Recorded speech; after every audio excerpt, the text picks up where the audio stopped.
Saudi Arabia is a unique country.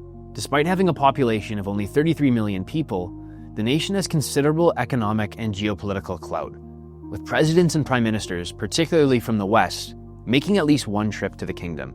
Current US President Donald Trump made Saudi Arabia the site of his first international trip during his first term in 2017, and it was the destination of his second foreign trip in his current term. President Emmanuel Macron of France has visited the country 3 times during his tenure, and UK Prime Minister Keir Starmer visited during his first year in office in 2024.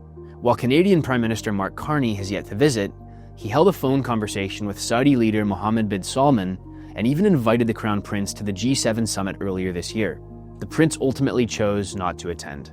Now, Canadians might not think about Saudi Arabia often, but our government pays close attention to it.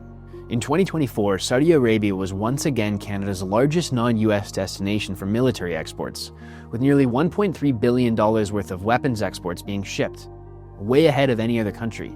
The 2024 figures reinforce a pattern that has persisted since at least 2015, when their Liberal government gave final approval to a controversial $15 billion arms deal originally brokered under Stephen Harper. While the government has never publicly disclosed the full contents of the agreement, export records and investigative reporting indicate that a substantial portion likely consists of light armored vehicles, or LAVs.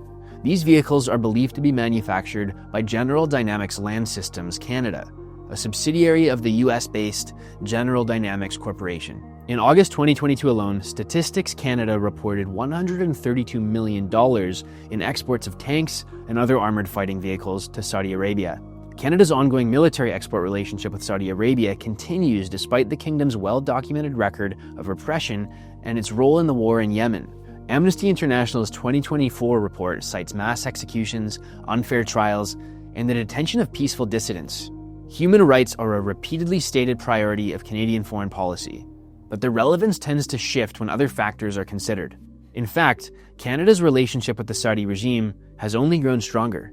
In May 2023, Canada announced the full restoration of diplomatic relations with Saudi Arabia, 5 years after a high-profile diplomatic spat triggered by a tweet from then Foreign Affairs Minister Chrystia Freeland calling for the release of imprisoned human rights activists. It's worth noting that during the years of limited diplomatic engagement, arms exports continued largely unabated. An investigation by The Breach later revealed that during the diplomatic standoff, the Canadian government purchased 2 aircraft for the Prime Minister's fleet from a company controlled by Crown Prince Mohammed bin Salman's family. Though human rights concerns are acknowledged, they take a backseat to strategic and economic priorities, a contradiction to the federal government's long-standing rhetoric around a feminist foreign policy.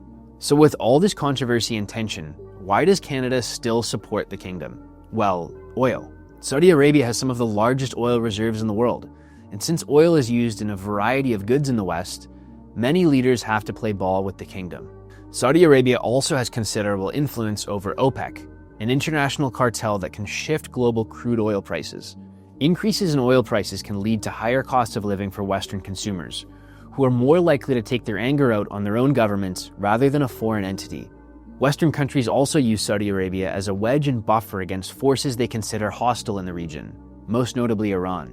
During the beginning stages of the War on Terror, Saudi Arabia hosted 10,000 US troops and was a launching pad for the invasions of Afghanistan and Iraq. Overall, Saudi Arabia is a country that sparks intense emotion.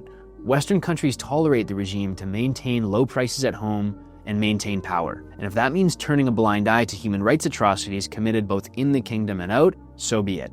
I'm Reed Small for Coastal Fronts, and thank you for watching. If you want to see more videos like these, be sure to like this video and subscribe to the Coastal Front YouTube channel.